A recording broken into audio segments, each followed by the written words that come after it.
The 390 Enduro R is in the back of the truck, and I hope you saw my review already because it's going away. We're taking it to the dealership right now to trade it in for something that will be not at all surprising because you have definitely already seen it in the thumbnail and or the title. I talked about it in the review.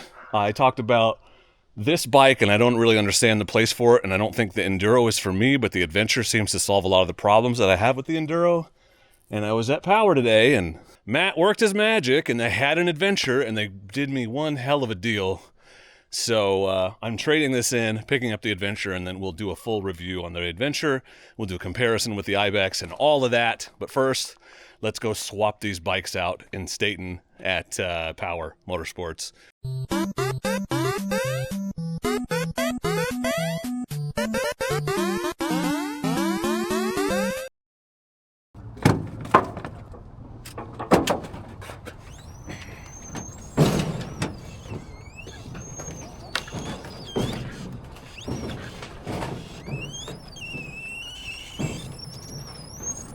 We're back at Power, and look who it is. Matt took my Enduro, and he gave me this Adventure, and I gave him money, but he's got to do the delivery walkthrough and all that, so let's see what this thing's all about. Show us how we work it. All right, guys. It does come with a toolkit, so we got you that. I don't know if there's not much in there, but it does come with the bike. It's better than nothing. I'll start with ignition key. So you've got two keys that come with it.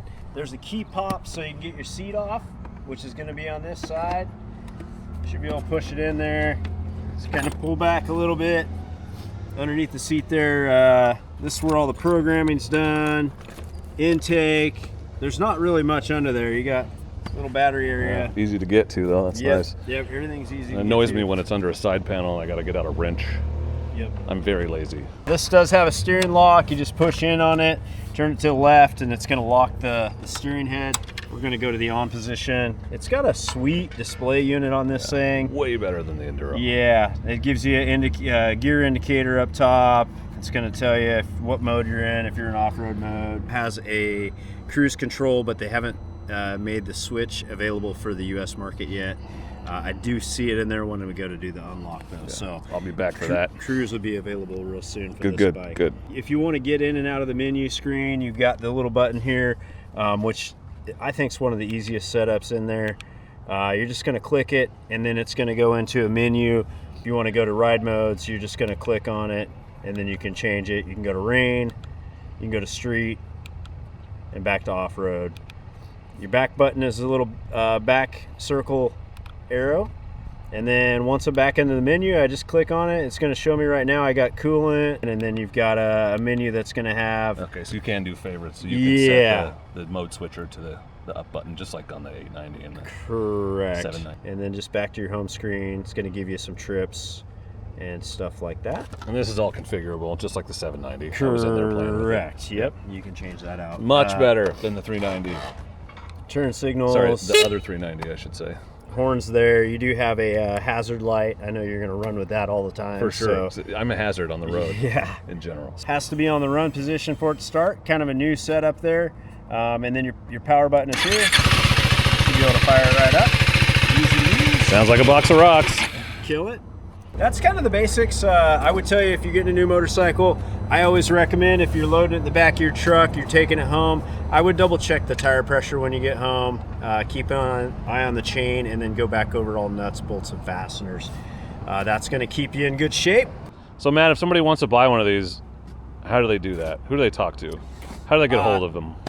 Just call us up, 503-769-8888. You can email us, Matt at Power Yamaha. That'll get you to us. And they ship nationwide, right? We ship nationwide, yeah. So, all right, well, let's load this puppy. This is my favorite part of every video, is you putting it in the truck for me. And it's pretty weird that we do this often enough that I have a favorite part.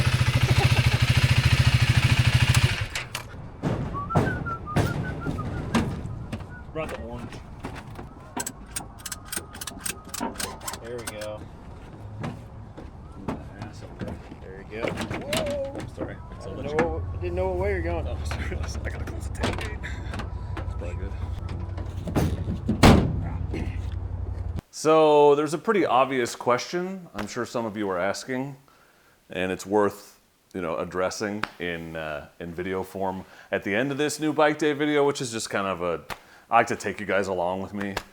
It's kind of a fun adventure, live vicariously getting a new bike, but also just show a little love to the dealership because I work with those guys a lot. But why would a sane human being trade in a perfectly good, brand new KTM 390 Enduro R and buy the same bike at a loss? Why would you lose money to buy what is essentially the same bike? I know people are asking it. And there's a bunch of answers to that. And I think before I jump into the whole explanation, just remember, and I don't mean this in an arrogant way, but like, I'm not just a normal dude buying and riding motorcycles anymore. That's what I started out as. That's the perspective I try to bring. But I have a business to run now, and that business involves acquiring, reviewing, and then turning over motorcycles. I a lot of times sell them to subscribers. I generally sell them for what I pay because I don't want to profit from the advantages that I have necessarily. I just want somebody to get a good low mileage bike with a bunch of cool mods on it for free. And so that's part of the reason here, is because I want to now make content on the adventure. And, the comparison there, I did sort of cover it. A few of you mentioned this in comments, like on Instagram. You sort of covered the comparison with the Enduro. Why do you need to ride the adventure now? That's not really a focus for me. We'll talk about it. I think they're pretty similar, and I think I have a pretty good idea what the differences are, but I'm more interested in this bike for a few other reasons. One, I can do a direct side-by-side comparison with the Ibex. The Ibex and this 390 Adventure are the most exciting adventure bikes to come out since I started doing this, in my opinion, for what I want to do. I want barely viable, just comfortable enough on the road, and other than that, ultimate, as light as possible, as capable as possible, excuse me, when you leave it. But I don't want that to cost $10 billion. So these two low-cost, lightweight adventure bikes that are tolerable on the highway are exactly what I've wanted to see. And so not only for the comparison content, but literally personally, this is a bike I've been very excited about since I heard about it. And I just couldn't get my hands on one before. Half the reason I bought the Enduro was because I couldn't get an adventure. So when I went into this shop yesterday and they were like, oh, we have an adventure, I was like, I will trade you for that. Make me a deal. And they were very kind to me. I lost money. Like, don't get me wrong. They're not giving this stuff away. Definitely lost money. I always do. But, it's the cost of doing business. But now I have this bike and I own it, so I can mod it and do whatever I want to it and see if it really does fill the niche I'm looking to fill. I was a little disappointed to find out that cruise control is not available in the US yet. I definitely thought it was, and it's one of the things that I keep mentioning in my reviews and preview videos. One of the reasons why I wanted the Adventure over the Enduro is to get things like cruise control, but it's not the end of the world. The Ibex doesn't have cruise control either, and it is coming, so eventually either I will buy the KTM upgrade, assuming I still have it, or somebody like Viridian will probably come out with something because this is a throttle-by-wire, so it shouldn't be too hard to add. So I want to do the comparison testing. I'm excited about this bike in particular, and I know it has a lot of the same flaws, but it's been really cool watching like Outback Motortech's build on theirs, and they added a new ECU, changed out the pipe, and made it a much more exciting bike to ride without really giving up anything on the highway. I wanted the bigger tank. I like the display better. It's got more mode options. It has the 3-axis IMU. So it's an exciting bike, and it's a bike that I'm excited about riding. I bought the 390 for content.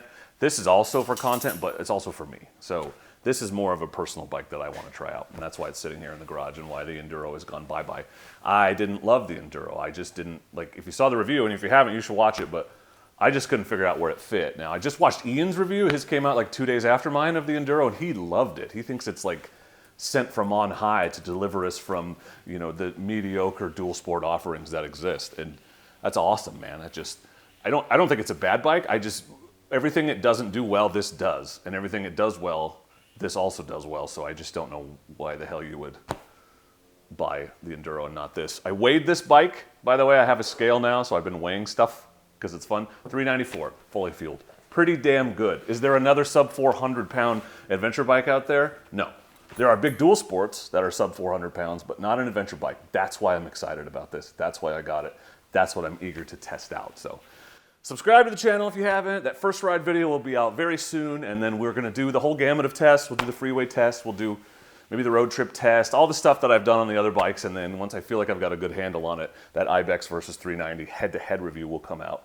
because I know people are cross-shopping these two bikes, and it's one thing to speculate based on specs and like a one-day test ride. It's another to own them both, and now I do, or at least I have full-time access, long-term access to both. So I got out on this thing for 20 minutes the day I brought it home yesterday, and I already like it more than the Enduro. I wonder if the fueling update has been done on this. That's my suspicion, because there was apparently a software update that I never got on mine, and this must have it.